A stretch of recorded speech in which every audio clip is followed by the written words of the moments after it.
Saskatchewan Roughriders quarterback Tommy Stevens joining me ahead of Saturday night's tilt against the BC Lions at Mosaic Stadium. Tommy, first off, how are you? How have the first couple months of Riderville been for you?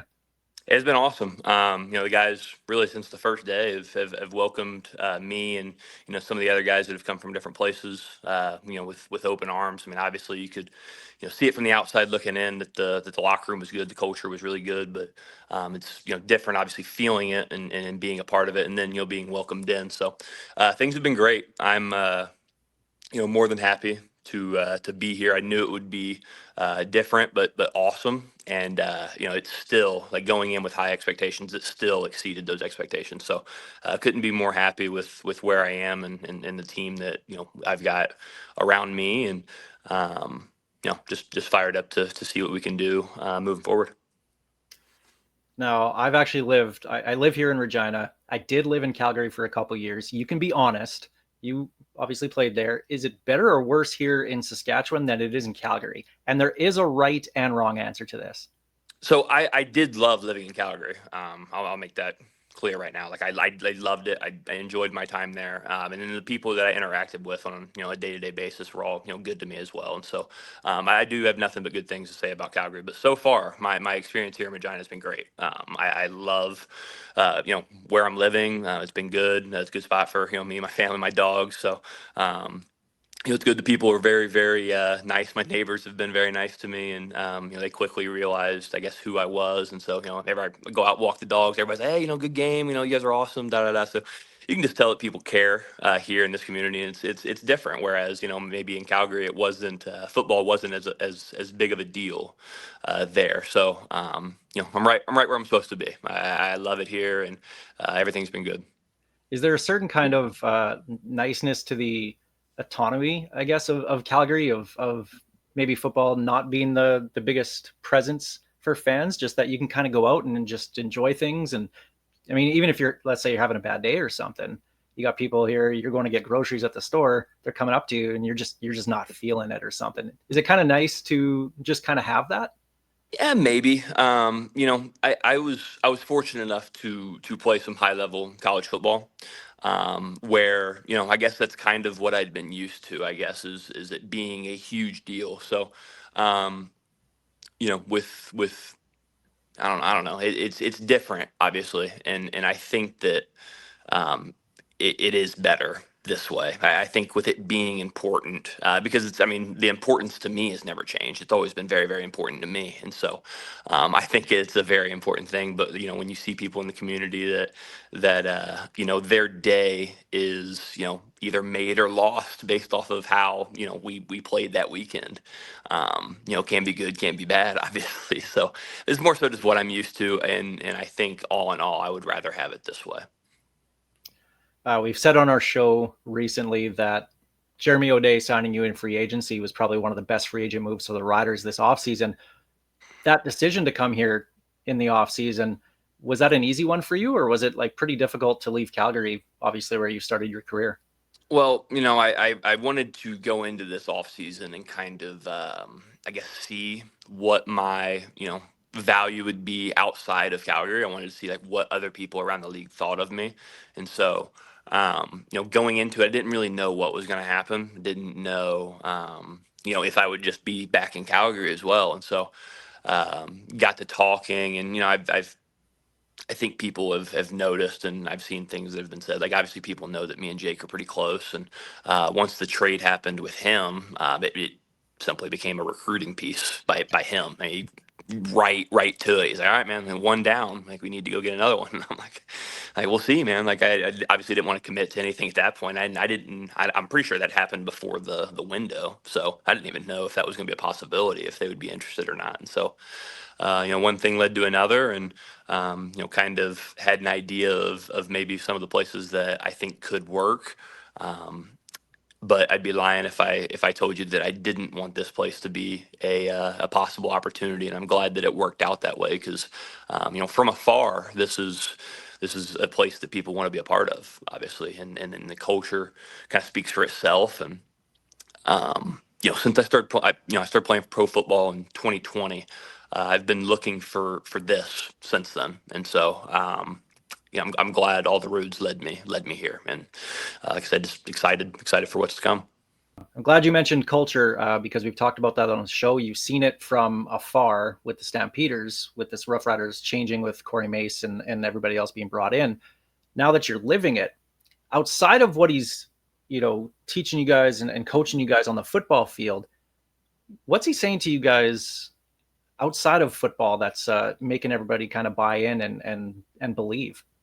Well, I think obviously when you're trying to establish a culture, it starts from the top, right? Like you can't have one guy saying one thing and then, acting in a different way, or I think that's first how you gain trust of your players, and there's a lot of cases where I can only speak on my behalf, but the way that he interacts with people, the way that I'm speaking of Mace, the way that he talks to us, it's almost like he's in the fight with us, right? And so I think that naturally, I've spent a very short amount of time with Coach Mace around here, but it seems like people gravitate towards him, and I'm sure that goes back to his days as a player as well. Like I'm sure people.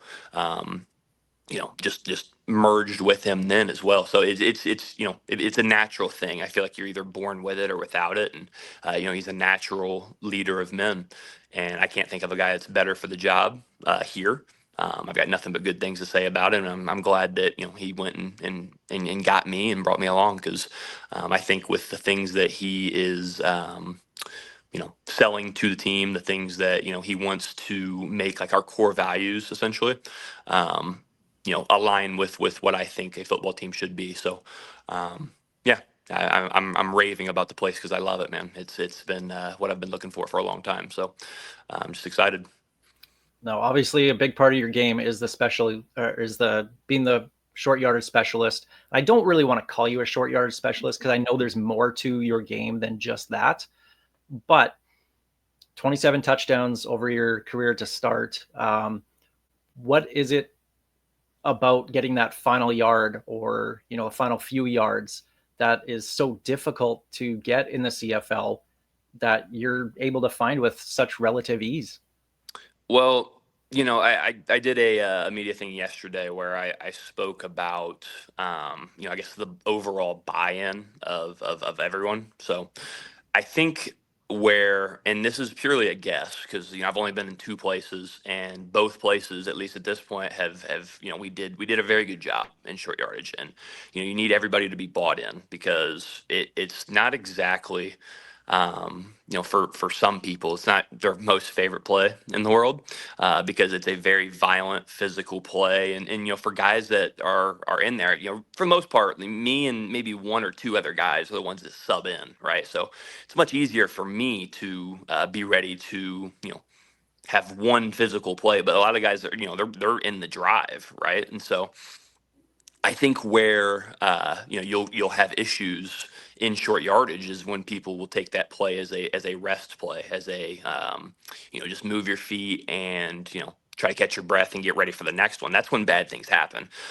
So if as long as everybody's assignment sound, as long as everyone is attacking the play, I think that that's kind of the way that we've gone about it, and it's a recipe for success, especially with the guys that we have here up front, man. I mean, you go back and watch some of the tape, the surge that they're getting off the ball, and I mean, I'm not getting touched until we're 2 yards down the field. So people can credit me all they want, it's fine, but those guys are putting in the work. They're the ones that are carving out the dirty work, and you know just try to do my part and strike whenever I can.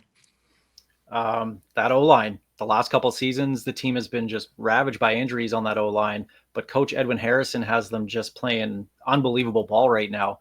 What is it about him that gets the most out of these guys that block for you? For you?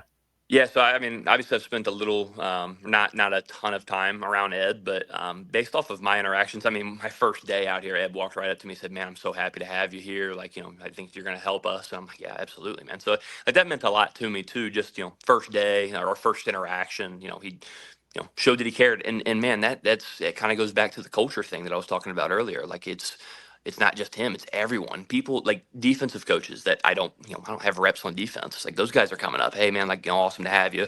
So that's it's contagious. It really is. And so, back to Ed. I mean, he's done an outstanding job, obviously, with those guys. And based on the stories that I've heard last year, it was a continuous shuffle of the deck of who was going to play and where.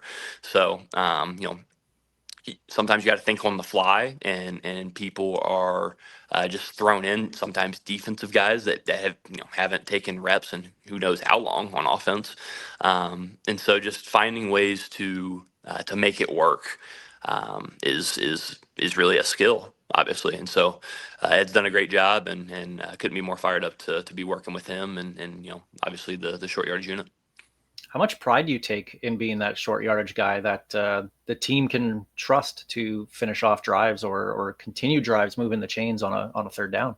Yeah, I mean, it's in a lot of ways became my identity, right? Like that's just what people see me as, and so I think you said it just a minute ago. Like it's not the only skill set that I have, right? But right now, that's my role, and so I love it. I love the role. I think it's an awesome play, and especially when we have success with it, and we can have explosive plays, it becomes a very exciting play, I think. And so people on the sideline get excited for it, and they're plays that could spark our team in the right direction. And I think that's you know depending on whether or not I play. However, I think I had six snaps last week, and I had one snap in the first game.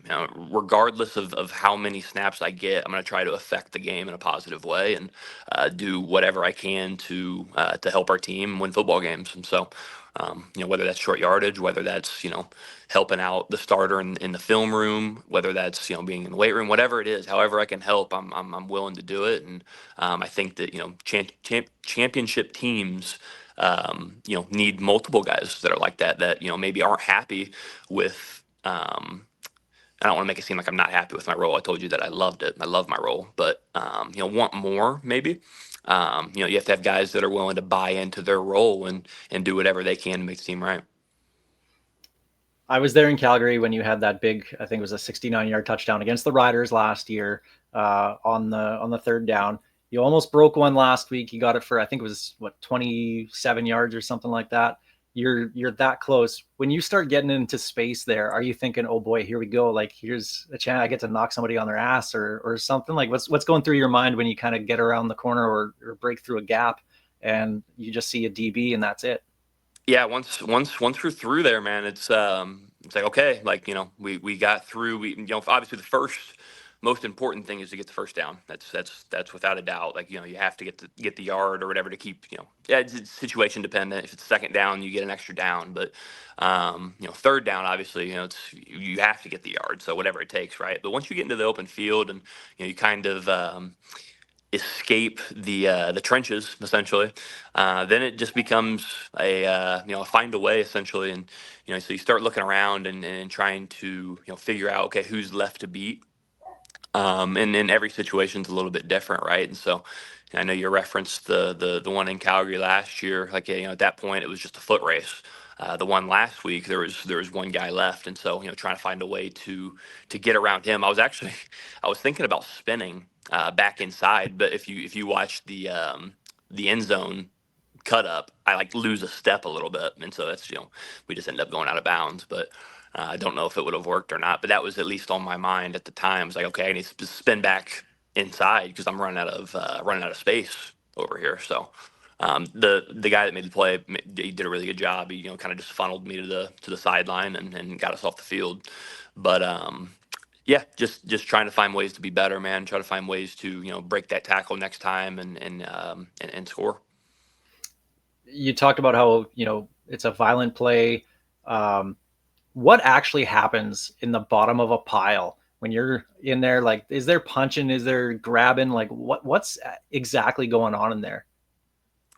Um, Everything that you would imagine that could happen is probably happening. So, without going into too much detail, but yeah, if you're interested, maybe turn the zoom on the replays and just take a look because more times than not, there's some extracurricular happening under there. So the worst place to be on a football field is underneath the pile. So You talked about having Jake Mayer, teammate of yours in Calgary, with you here in Saskatchewan. How important is it to you and your development as a quarterback for to have someone, first off, like Trevor Harris in the quarterback room, who's been around the CFL for such a long time, but also have that teammate with Jake Mayer and also Coach Mark Mueller, who you spent some time with in Calgary?